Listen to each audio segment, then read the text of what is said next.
Okay, so I am going to start with part two. And like I said, it wasn't all DJs. I just want to make sure that I make that clear. I don't want to put anything on people that are innocent. Um, just it has been my experience, and I'm sure others have this same experience because of the phone calls that I've had, the late night conversations, the crying from a lot of the people, especially females that have given money and nothing happened. For me, I am truly blessed. I am so humbly grateful and thankful to God that my husband, who is a business owner, he was a DJ back in the day. If you all ever heard the song, Do Your Dance on That, Do Your Dance on That, my husband is behind putting that song out along with his partner, JT. And there were things that happened with that, so I'm not going to get into that, but I will just keep on topic of what I'm saying. But my husband, I'm blessed to have a husband that is very successful, and he put into my career. He invested in me, and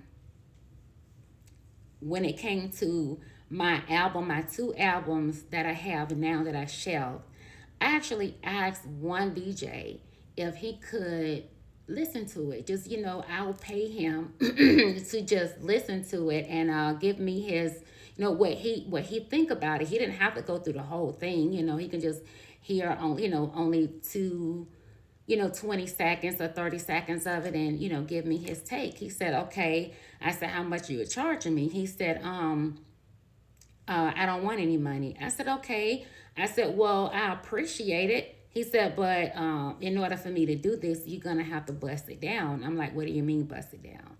He was like, bust it down. I'm like, you know what? You have a great rest of your day because I don't want anything that bad. So that was just one incident, amongst other things that have taken place. But other than that, other than experiencing that with the DJs and all this stuff, you do have people that come from other states and they come here to Atlanta and they believe that things is going to just happen systematically, like they're going to leave from another state. Their situations where they are is not the best, so they think that when they come here it's like a magic wand supposed to just wave and go poof and your lives is going to change. No. I'm from Atlanta. I'm from the west side of Atlanta. I was raised on Bankhead. My husband was raised in the Bluff.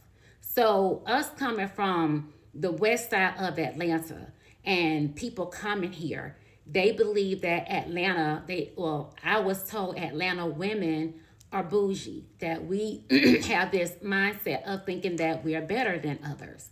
Well, be that as it may, we have a right to feel that way because of the things that we've gone through. You got to think about, we have a 10-year head start on you. When you're coming here, you're not coming here already established. You're looking to get established. Not to mention other young women and men that are trying to have something. All of the resources in Atlanta is absorbed by other people from out of town. Now, I don't have anything to against anybody from another state. It's just that I don't like to hear the bad mouthing of us that is from here that have actually worked very hard and actually waited our turn. And then for other people to come here and absorb the resources and then thumb us in the face and say, you guys don't have it for real, and Atlanta is not a real place. It's just a lot of stuff, a lot of rhetoric that I can do without. But for the most part, you got to understand that the head start we have on you when you come here, we've already struggled. We've already been through hell. We couldn't even afford oodles and noodles. We had to get, I'm going to have my husband help me out here. What did we have, honey? We had puff wheat cereal. But honey, Well, we couldn't afford honey. and with it sticking and cold, and that ruins your whole Saturday cartoons. We had um, we had the aesthetic of looking at people who were doing better. Right. And And we Buckhead had was always things pushing our us forward. right. Buckhead had always been our goal. We wanted to have better things, so we did things that pushed us towards not wanting our children to be in the conditions or subject to the conditions in which we was raised in. So Also, we had the inspiration of this city being such a powerhouse of political aspiration. You had judges here.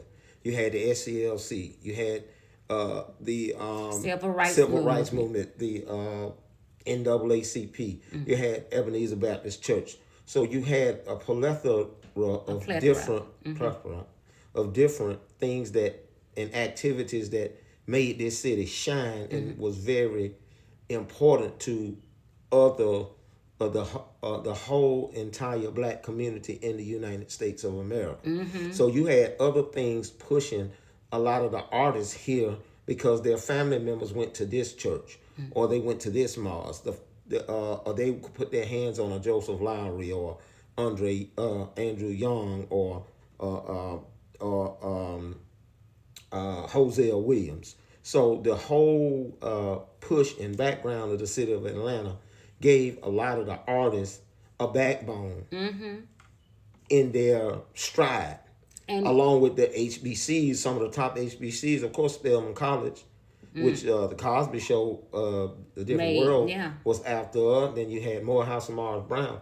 So Atlanta is a permanent city, and the hip hop was permanent also. right. And So the complaint is not to thumb down anyone. The complaint is to lift us up back again. right. So it's like what we work for, others have come here and put their foot on the necks of that. And it's like I'm disappointed. And a lot of the DJs and a lot of the people that is from here, instead of fighting for that, they gave into it and became a part of it. I feel like one of the best things that happened in the music industry for Atlanta was LaFace Records. When LaFace Records and other record labels started going down and the industry started falling into the hands of those that did not have very good intentions, that's when we lost or we fumbled what Atlanta could have continued to be like. And I'm sure we'll get it back. And I don't have anything against anybody. But when people say, well, people from Atlanta, think they're this and think they're that, and that's not, they don't have it for real. And we do have it for real because we work hard for it. And like my husband said, there were things that was pushing us towards bettering ourselves that other states did not have. And that's not our fault. And when we're called bougie, this, that, and the other, hell yeah, I'm bougie. Why wouldn't I be? I have a right to appreciate everything that the people that have come before me have worked and done. They got out and they risked their lives so that we could be bougie. So I hate because there has been a miscommunication between those that have come from out of town versus those that are here. There has been a huge miscommunication because we don't understand each other. We're all African American, and I would love for us to have more of a dialogue with each other in a better way. But unfortunately, things ended up the way that it ended up being. But I'm going to end this with part 2. If anybody want to know more, you want to talk about more with me, I have no problem. Like I said, hey, I'm a God-loving, God-fearing person, and I don't have anything against anybody, but I will defend what it is that I love, and I will defend my home. And like I said, I just, I'm going to end it here with part 2 because we're running out of time, and I'll pick this up again if you all want me to continue to talk about it. But you all enjoy the rest of your day. A-Town Down. Forever and always. Bye.